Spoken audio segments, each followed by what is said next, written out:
Hello, everybody. How you doing? What do you say when you are talking to a guy that they call the Einstein of Marketing, Mr. Bruno Nwogu? How are you doing, man? Doing very well, Paul. How are you? Great. So, I like having conversation with people who love sales and marketing.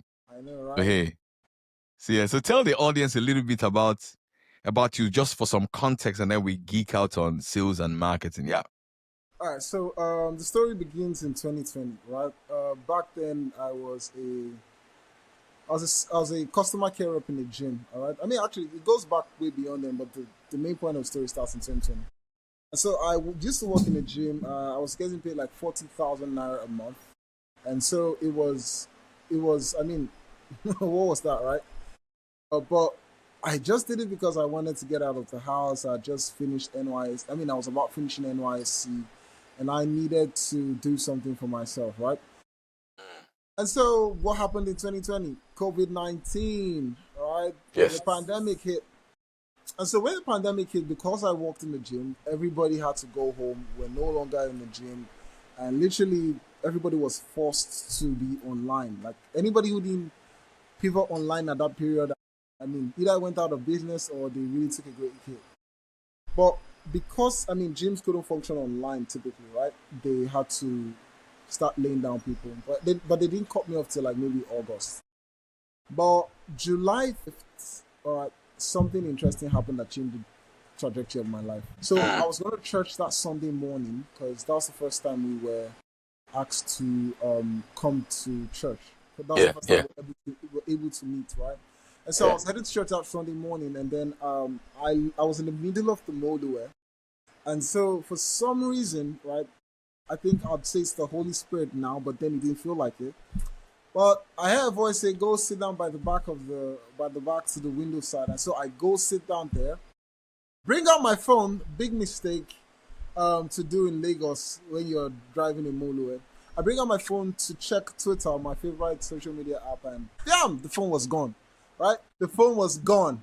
Like, I remember, like, I literally remember right now, like, somebody peeling the phone from my hand. Like, the guy had time to peel the phone finger by finger from my hand. And I literally watched in horror as the guy, just bolted into the darkness because it was like 7 a.m. in the morning, and this was like in these rough areas, and I couldn't even dare like chase him. Now, that phone was the thing I loved the most. It was the most expensive thing I had in my life. It was a 100K phone that a friend had gifted me due because of my birthday. I didn't know where to start from. But that's not the crazy part. The crazy part is this incident had happened 2 different times apart from now. This time I was walking on the road, I brought out my phone, I was walking on the road, and literally 2 boys stopped in front of me. They literally, grabbed the phone and then they disappeared on the road too, right? They literally like, go on a bike and then they just went off.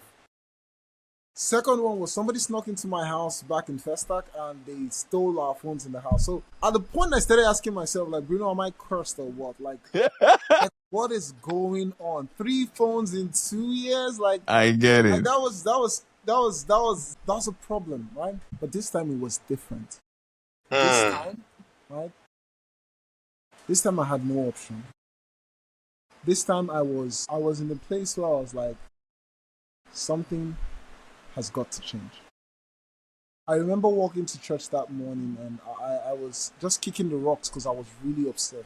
Like, why did I go and sit down there? Why didn't I just stay in the middle? Like, all these thoughts were going through my head, and I asked myself one question that changed my life, and that's why today I believe in the power of questions. I said, Bruno, what do the rich people have that you don't have? No.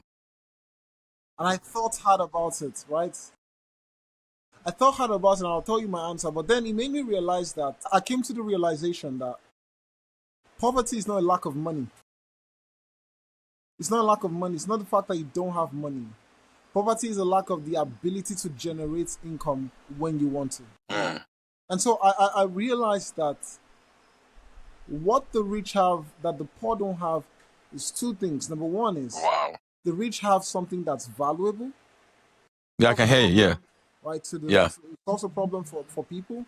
and they also have distribution. So they have this valuable thing and they have a way of distributing it around to get it in the hands of people.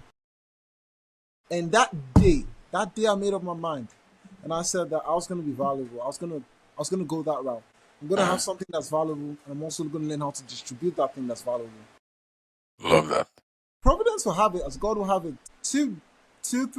July 5th, 2 days later, I'm having a conversation with my friend Oge, and she calls me and she says, "Bruno, have you heard of this new business model that you can make money from?" And I'm like, "What do you mean business model? Like,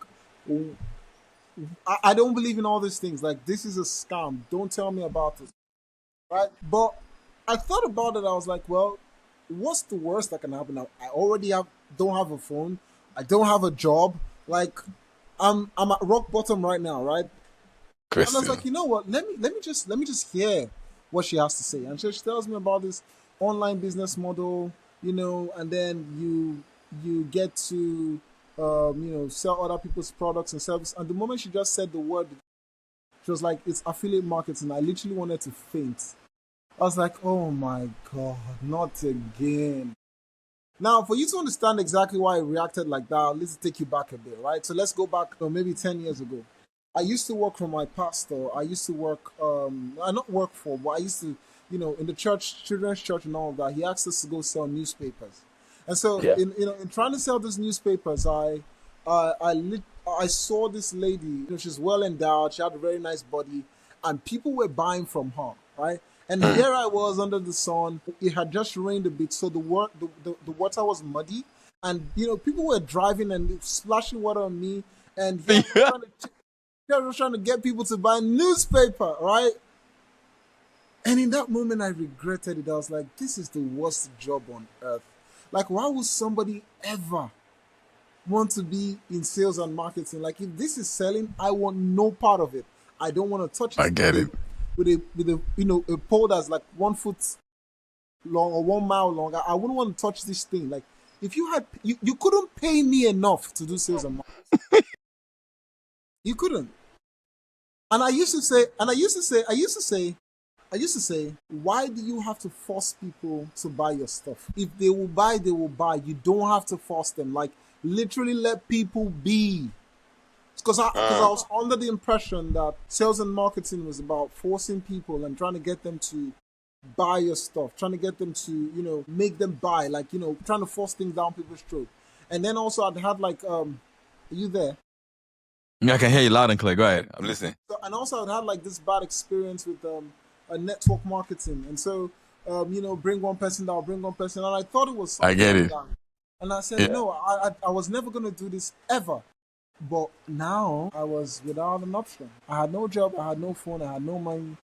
What's the worst that could happen? So I say, you know what? You win. Let's do it. I'm just gonna know I'm doing this out of compulsion. I'm not doing it because I want to. I'm doing it because of my condition, right? Compulsion, yeah. I was just gonna check it out. But something remarkable happened. But to understand this thing, I'll just take you back a bit more. 5 years ago now, after that bad experience, now I'm in university, right? And so one day a friend walks up to me and says he wants to wipe his phone. He's trying to back up some files. He sends a couple of PDFs and other things my way.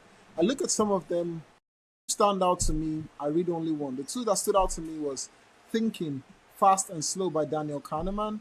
And then also Influence, the Psychology of Persuasion. Robert Cialdini.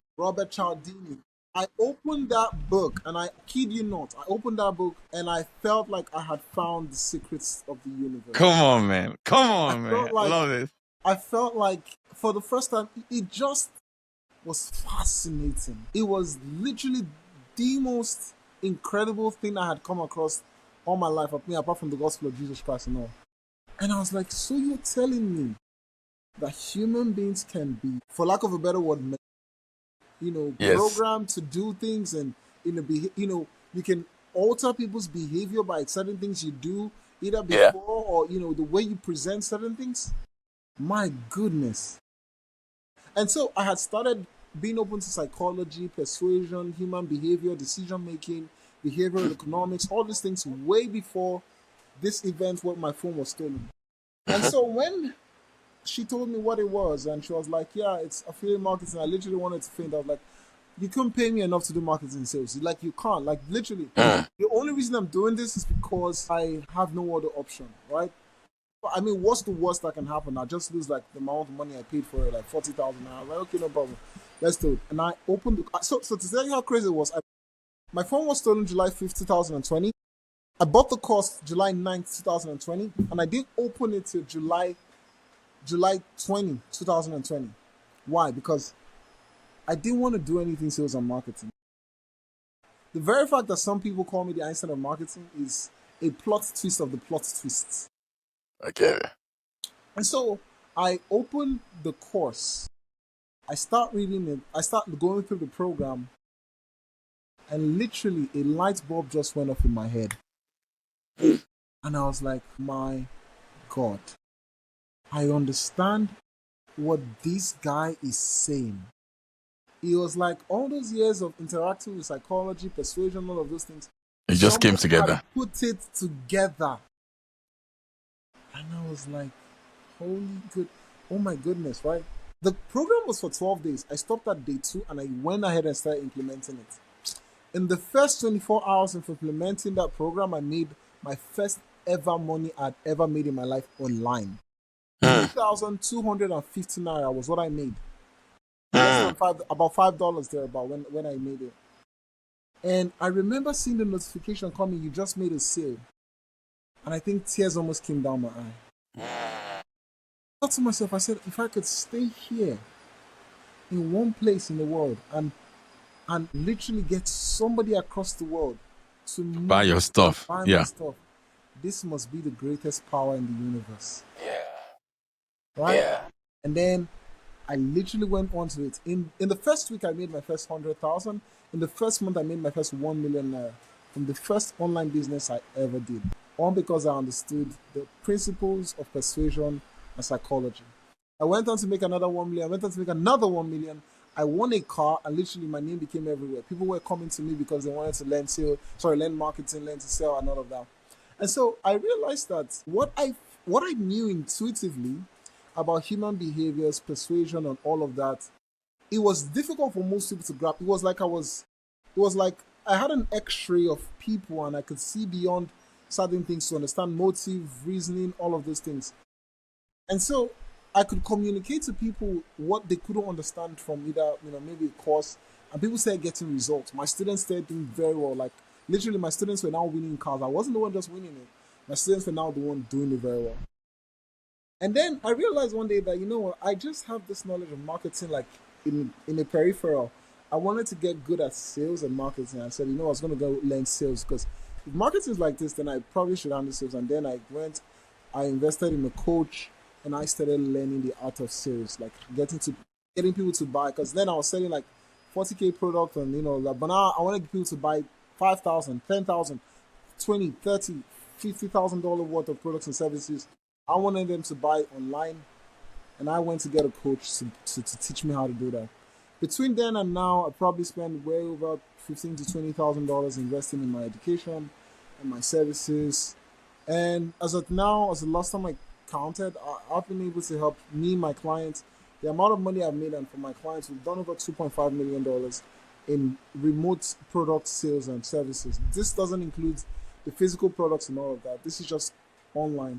And all of that would not have been possible through understanding sales and marketing. Wow. It's very, very, very, very powerful. All right. So there's a distinction that people sometimes have a challenge with. Because I think you started with marketing. Started with marketing, yes. Then you now morphed to get Into to sales. understand sales. So you have advantage of both worlds. So for someone listening to us right now, what is your own distinction or difference between sales and marketing? Because so that people can know when they are marketing and when they are selling. Okay, good. So I'll make it very easy because sometimes they intermarry Yes. each other, right? Yes. That's the problem that occurs. So marketing is everything you do to get people to talk to your salesperson. Marketing is everything you do to get people to want to have a conversation. Sales is everything you do to get people who are interested and qualified to buy. Gotcha. Right? So sometimes people tell me they have a sales problem, they have a marketing problem. Sometimes people are looking for marketers when they're trying to solve a sales problem. Two different things. Very good. So, what are some of the assets that somebody can start using as, okay, this is a marketing asset, and what are some of the assets the person can say this is a selling asset? So the thing is that because you see, if you think of marketing as the user journey as a funnel, right? Good. Sales is at the bottom of the funnel, right? Is where the conversation, the engine, the conversion happens, right? So take somebody who doesn't know you, know they have a problem, to pay you money, they go through a process. In marketing, we say that they are unaware, which is the large portion of the market. They are problem aware, they realize they have a problem, right? For example, I realized that I needed to make money, right? So an event triggered me to realize I needed to make money, right? Yeah. But I didn't have a skill. Then my friend told me about a product, right? And then I now became solution aware. There was a solution to my problem. And then he told me that this particular course can help me solve this problem. And then I became product aware. And then I bought the program and I became most aware. So I literally went through all that stages, right? So what are the things that people can do before like the selling? It's everything you do, from content creation, Yep. advertising, getting people to signal that they have a problem, lead generation. These are all actions that you do that are marketing related, right? Very good. The thing though, and I don't want to get all too technical here, right, is that if you don't know who your ideal customer is, you will struggle in your sales, because you just have somebody go through all of this, and at the end of the day they can't buy because either they don't see the value, or they don't have that problem that you're trying to solve for them. Yeah. And that becomes it's a sales, it's at the end of the bottom of the funnel, which is sales, but the origin is marketing, right? A sales problem occurs when they hear things like it's too expensive. If you're hearing it's too expensive, it's not a marketing problem, it's a sales problem. Marketing could help with it, but it's ultimately a sales problem, because when you say it's too expensive, the person is saying that I am not seeing enough value for what you're asking me for. I don't perceive I'm getting more value than what is being asked of me. And so that is a sales problem, right? When they say things like, I can't make the decision now, right?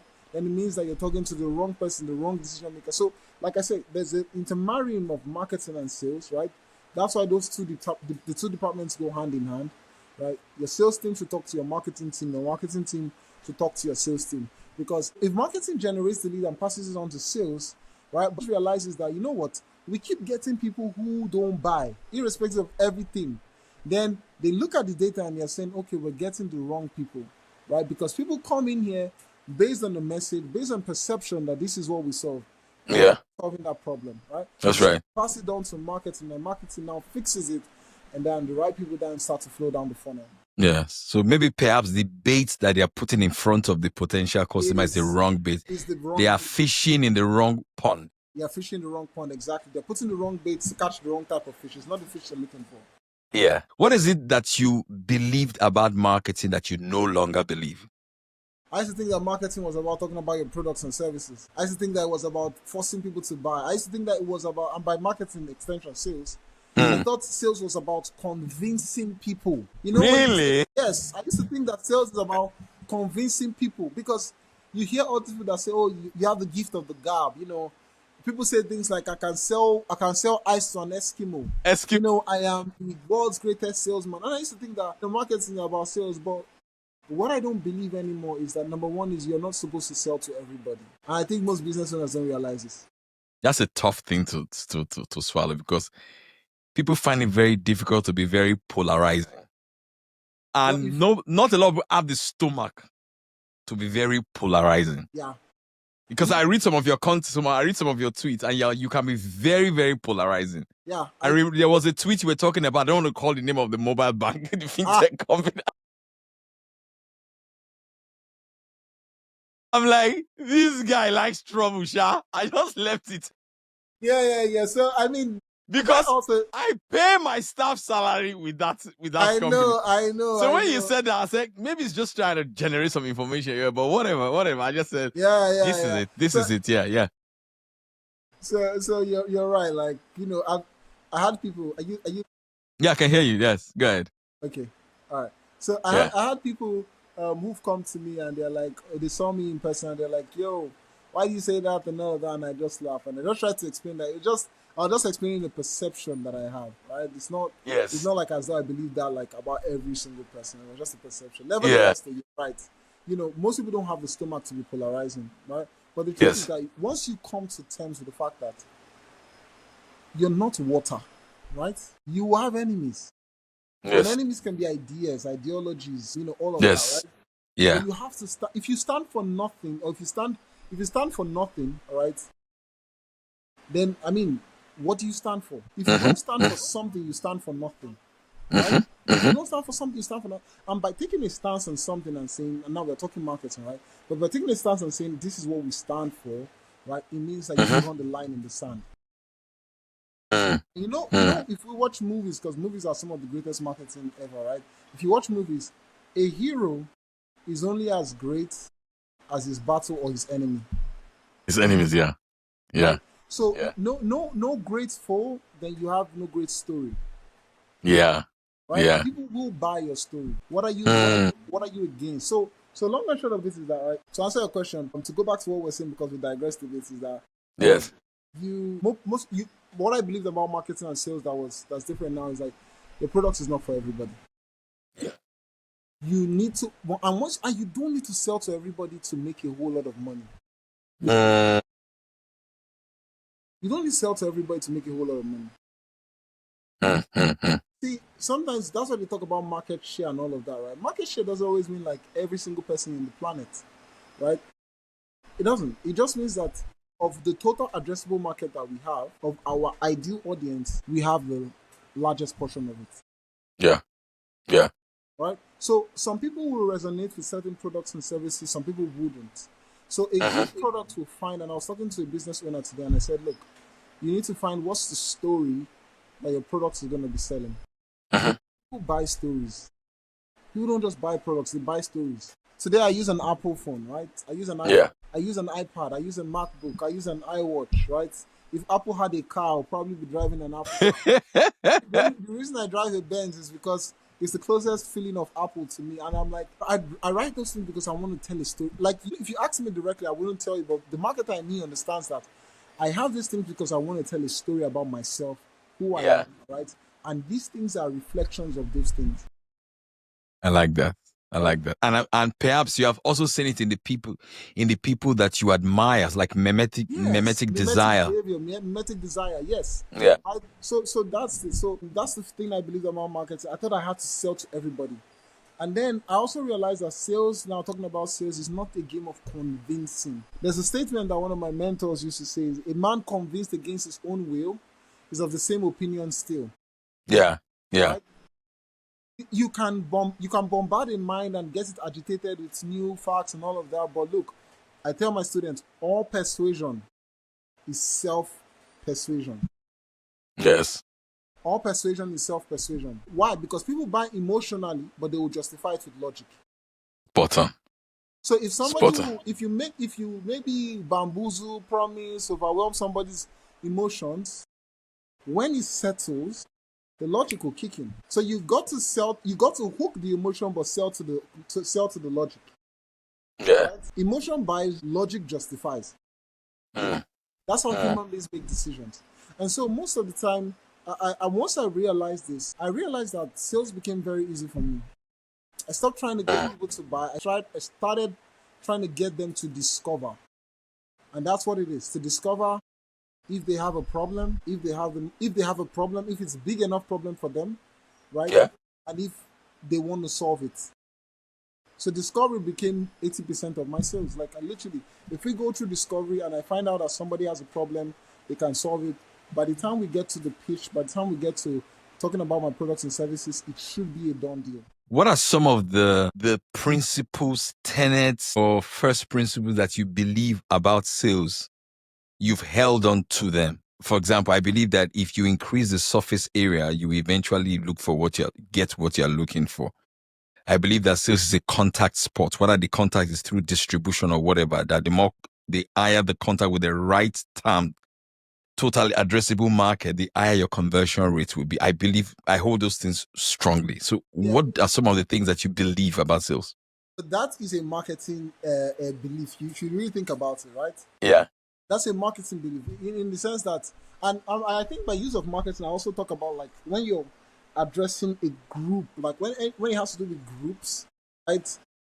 Especially when the intention with that messaging is not for them to buy there and then, Yeah.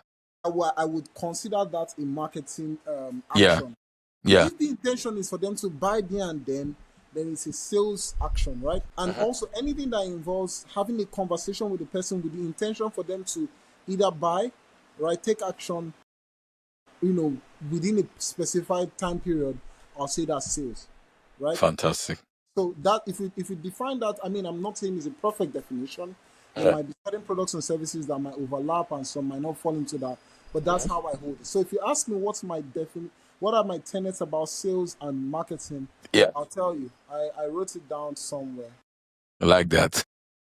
I wrote it down somewhere. Something I live by. Yeah.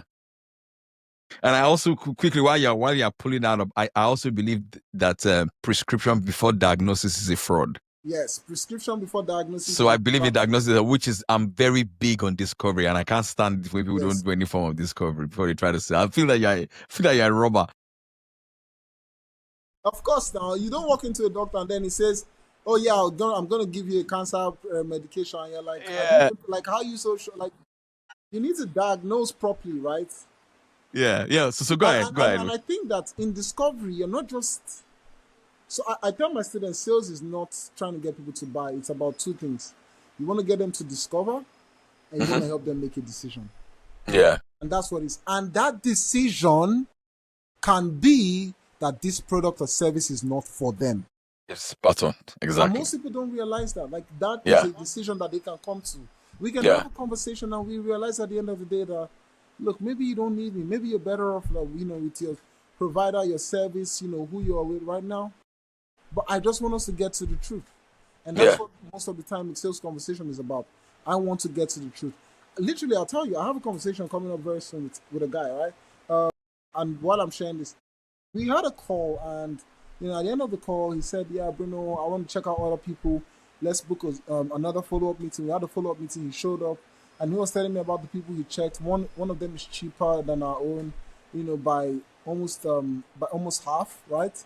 One of them is also cheaper. So we are like literally the most expensive of all of them. He's asked, and I said to him like, I asked him what exactly they were offering.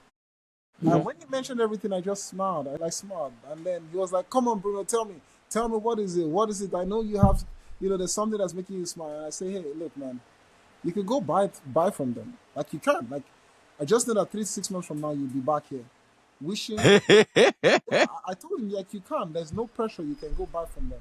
And he just looked there and he was stumped. And I said, "I know you still want to talk to other people, and it's fine, but."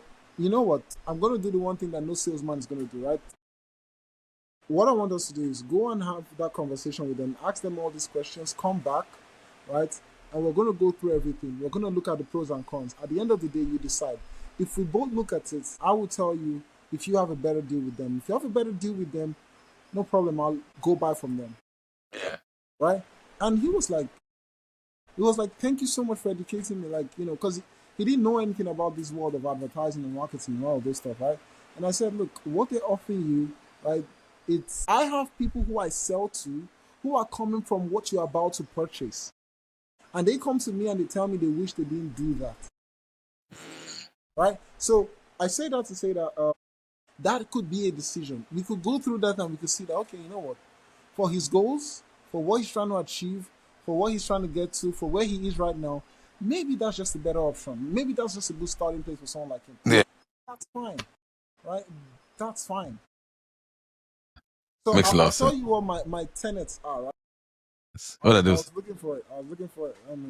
Let me see. WhatsApp is very. WhatsApp has started misbehaving. I can't search for certain things anymore like I used to.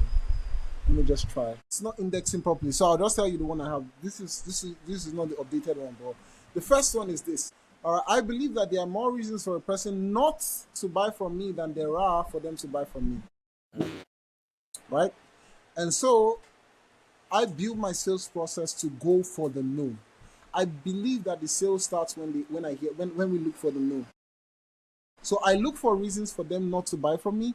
And so what we do is that if we go through a conversation and we challenge every reason why this might not make sense for them, and they are able to convince me that these reasons are not reasons enough, then maybe we are closer to the sale. Yeah. So I believe that they need me and I don't need them. Right? That's a good positioning. Very good positioning. Right? For sales, exactly. If number three is if they can't convince me they need my help, I'm not interested.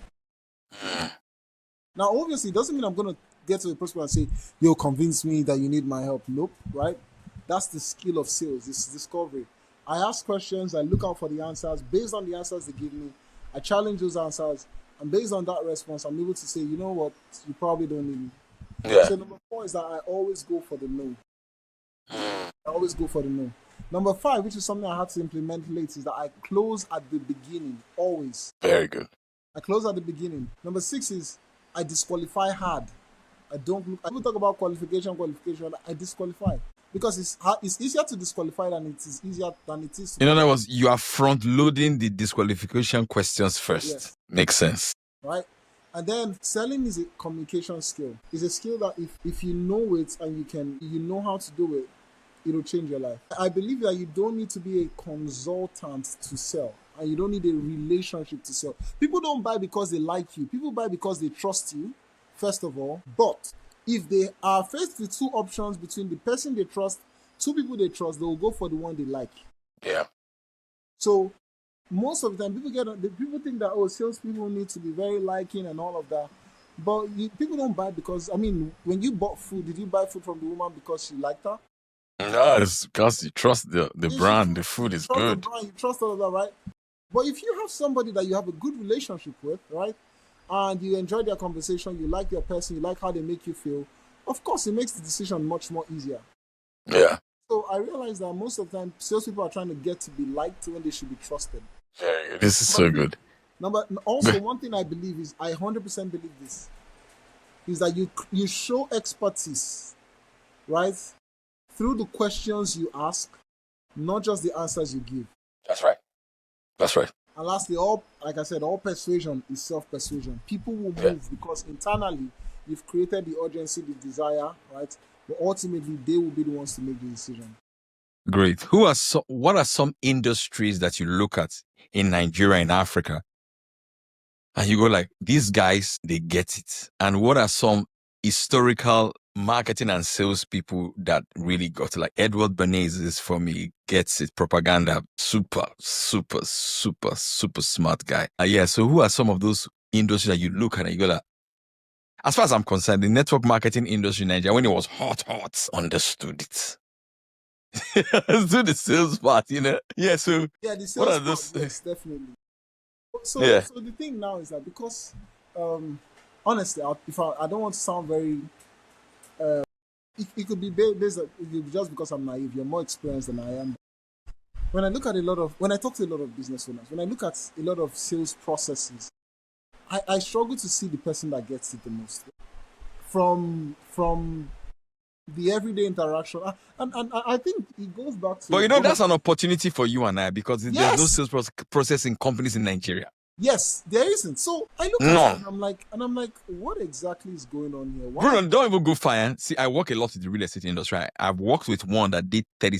I've worked with one that did 36 billion naira. After paying my consultancy fee, they gave me a property. Yes, that's how I got my third property. But I think there was one guy that reached out to me and he was like, "Yo, Paul Fo also worked with us. He really helped us and all of that." So I don't doubt that at all. So I'm telling you, they gave me property. I got a property because of that. The owner was so impressed. They smashed the target. But I can tell you for free, there are companies that even do much more than that. They don't even have a CRM. Can you imagine? They don't have a CRM. No. I did a clip for a real estate company, and the clip went viral. I say, if you ask 99.999% of real estate companies in Nigeria, how many sales calls did your people make last year to hit your 100 billion in revenue? They don't know it. But it's good because the obstacle is the way. Yes. So if you and I are really ready to work, we will make a ton of money. Absolutely. You see, because the game has not even started. It has not even. So that's why when people talk about competition, I always look at them. I asked one of my friends, I said, If God reverses something right now, says all the potential and existing customers in your industry come to you, you know you will die. Yes, now. So your competition is for your survival so that you can live. You can't serve everybody. You can't. It's back to what we say. You can't sell to everybody. You can't serve everybody. Yeah, so You don't need everybody. That's the thing. so which industry gets it? Yeah, as far as I'm concerned, for distribution, some fintech companies get it. Okay, yeah. So you see, They get it. Money Point gets it. so you see, when we talk about sales and marketing again, when it comes to marketing, I feel like fintech companies get it. They right? get it. They get it. You know, they understand the distribution, and I think it's because the tech sometimes they're able to see the data, they're able to see they're able to know their numbers, right? Yes. And I think a bit of that is data, right? Our here in Nigeria, our culture of data management and all of those things. It's like you can literally ask a business owner, so what's your lifetime value? How much are you willing to spend to acquire a customer? And they don't know. They don't know because they don't know what they don't know. This person keeps buying. This person, how much has that person spent on? So this conversation I had with this guy, I said, look, since you launched this business, if I ask you, what's your lifetime value of a customer who has bought this thing? You can't tell me, right? How much are you willing to spend to acquire a customer? Because you look at these very big brands like MTN who do like brand marketing and all of that. Do you think that they just do that because of no reason? It's because they understand certain economics of their business. They understand they know that if you and I buy their SIM card, you will use that SIM card till you almost die. The stickability is high. There's a very low chance. You would rather buy another SIM card and another phone than to completely now change your line. Your number, yeah. Right? And so they know those things, and so they can project and say, you know what, on this campaign we are ready to spend 1 billion. They don't mind sinking 1 billion into a campaign, whether it flops or not, because some companies tell you they have a budget they must spend. If they don't spend that budget, they cannot report to investors because they need to maintain market share. Yeah. I was reading the book by Arise, right? Position in the Battlefield of the Mind. Yeah, very good book. Very good book. It's a classic. Yeah, it's a classic. It says you need money to enter the minds of people. Yeah. And these companies, they know it. But you talk to the average Nigerian business owner because, he's struggling. First of all, he goes and he copies a brand marketing like MTN, not knowing that he doesn't need that. He needs to go a bit more direct response. So that for every 1 naira he's putting, he's able to track 3 naira, 5 naira, 10 naira back out, right? Yeah. But he doesn't know how to do that. He doesn't have the same process. You see somebody that is selling what they call it. I remember I was talking to this guy. He's selling furniture, things that are really expensive. And I'm like, you can't sell this thing like you're selling tomatoes now. You can't sell like you're selling gala.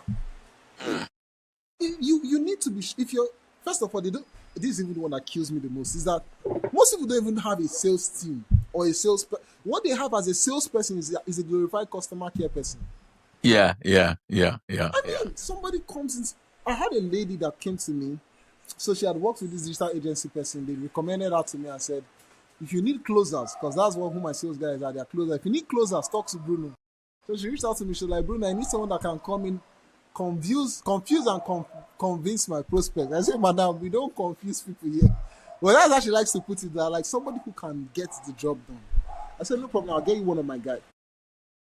Before this year I came in, they were doing about 7 million, right? In terms of revenue and all of that every single month. By the time I took a report, because I went back to him and I said, hey man, what's up? How's it going with this person?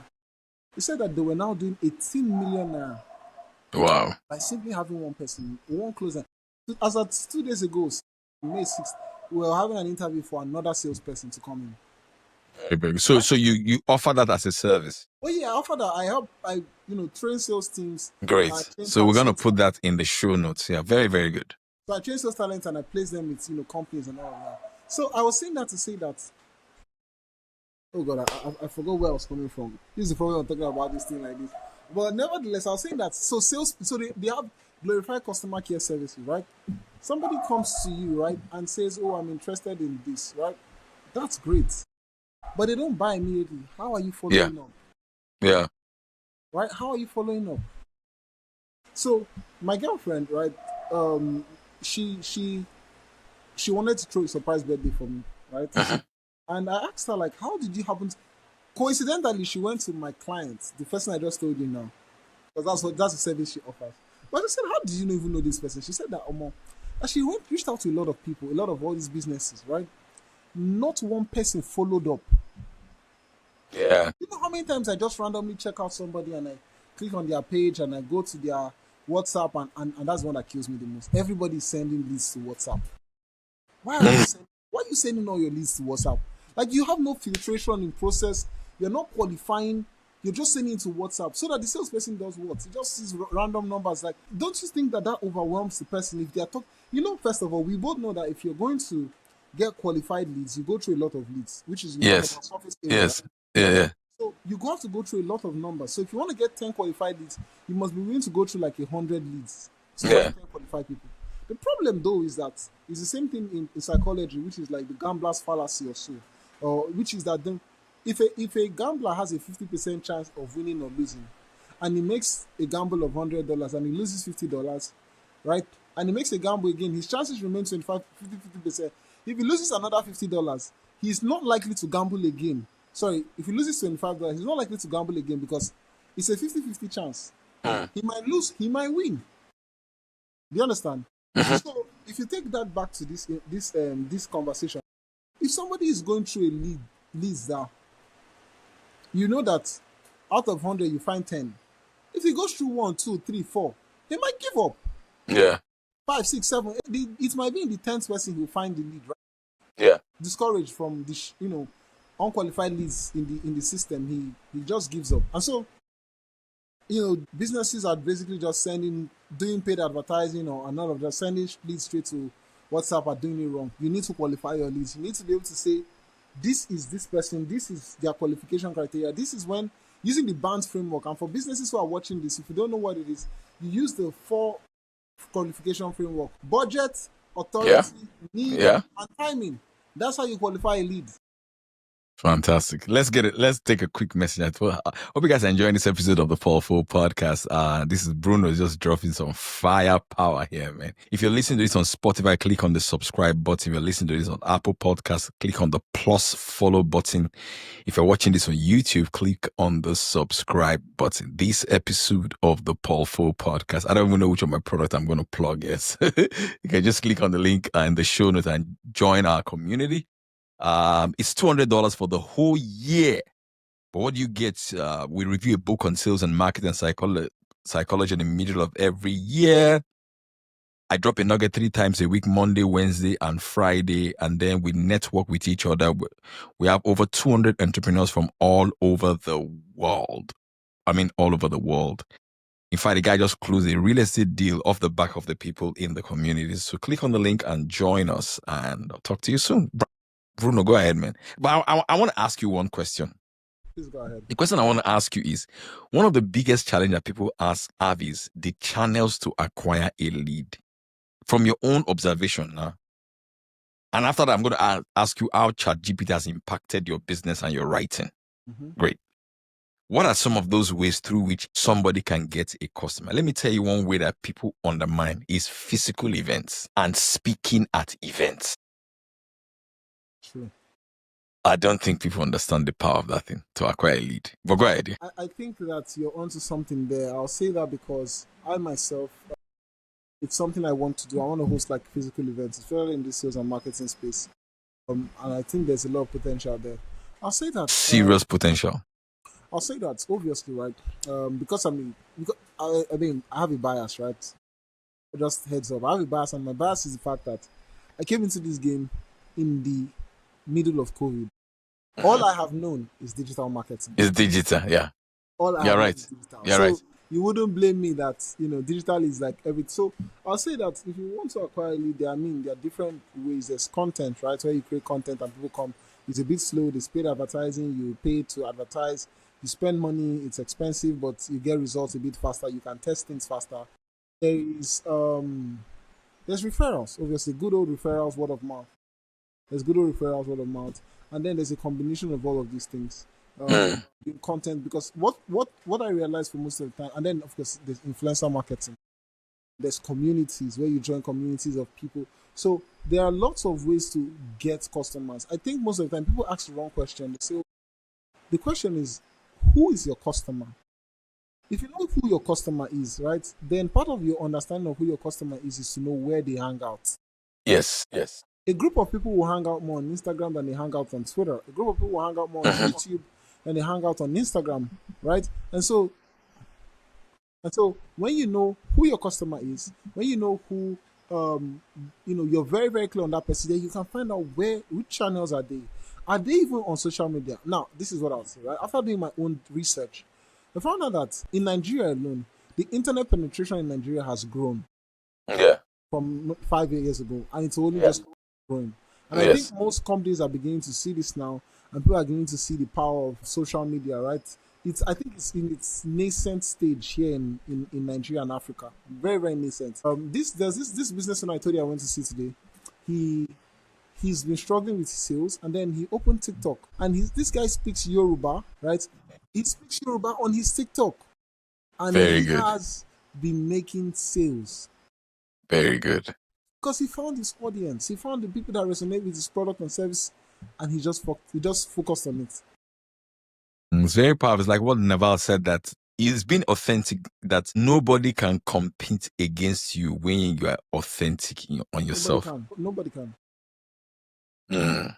Very, very, very powerful. Wow, Bruno, this has been a very, very fascinating conversation.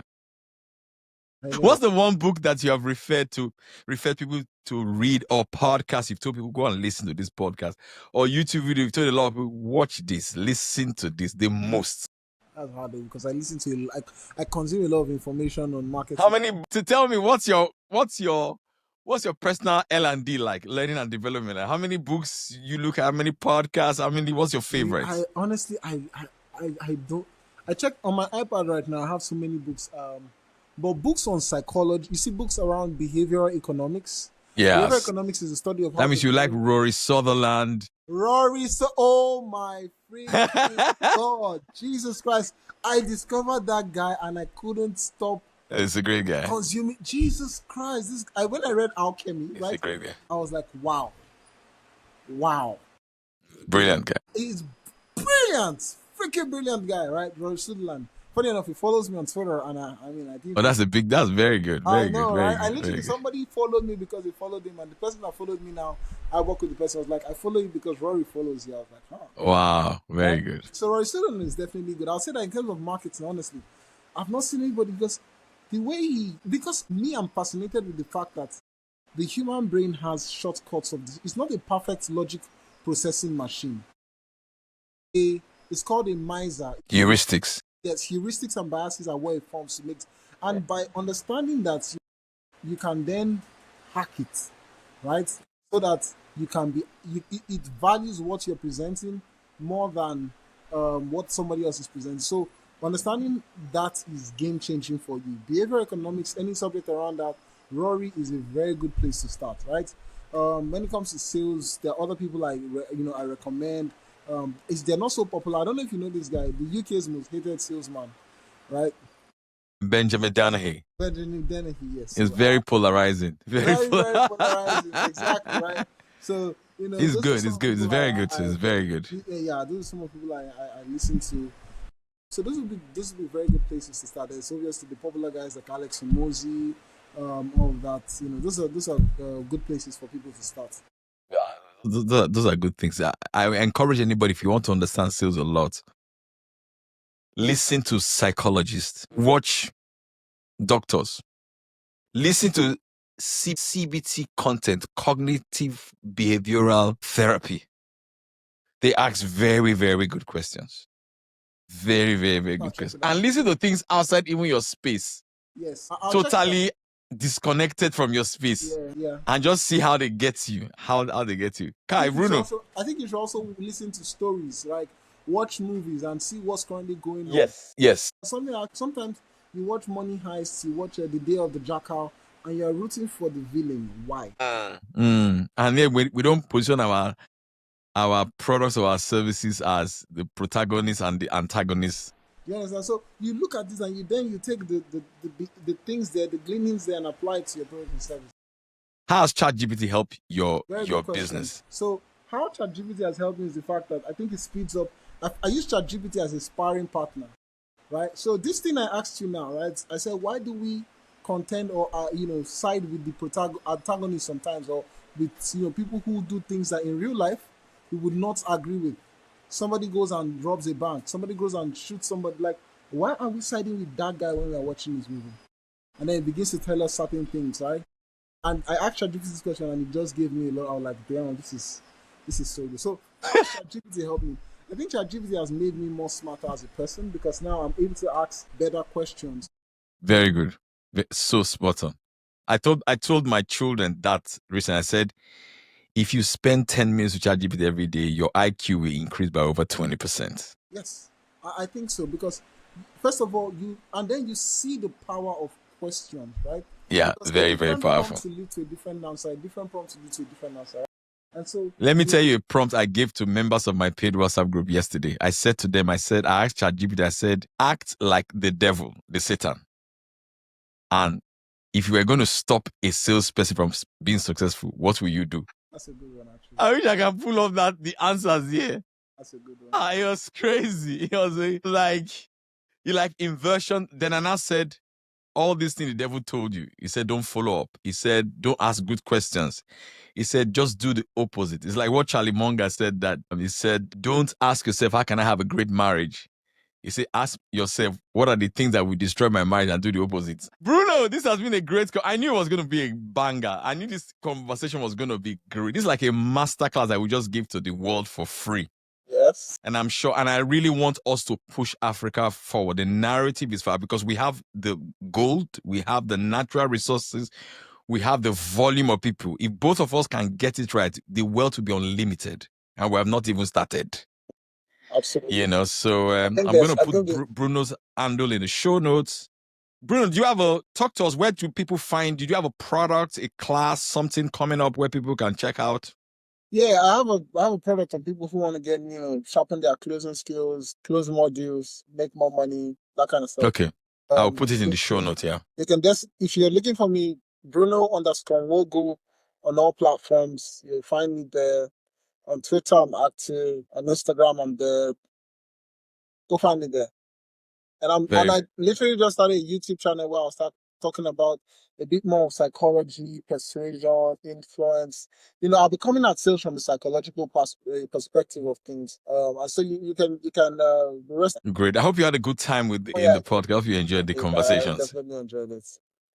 I definitely did. All right. So thank you. I will stop the recording. I will just a little bit and then so let me just stop the recordings.